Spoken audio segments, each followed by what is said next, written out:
Good afternoon, ha? Afternoon ulit. Yan, galing tayo dito sa Kaysakan.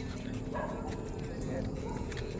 Mababa naman tayo dun sa ano natin, sa site. Saan ba yung site natin? Sa Painaan, Kainaan. Anong lugar yon?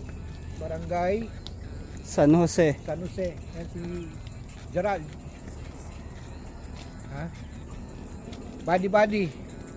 Bodyguard. Hindi, body. Bodyguard. Pagka VIP, guard yun. Ayun. So hapon, nandito tayo sa Kaysakan.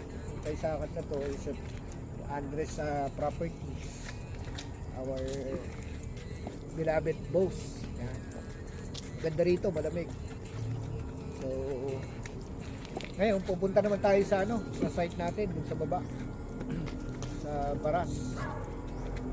Tawagin nila Barangay Kaysakan. So, yun, napakaganda yung lugar dito. Tingnan mo. Dragon fruit.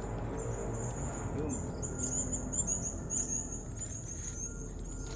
Yan, medyo makulimlim, maganda yung weather, para kang nasa Baguio, malamig nga eh. Yan. So, as of today, yun muna yung natapos natin. Napakaraming natapos today. So, another day, another shoot. Yan, thank you.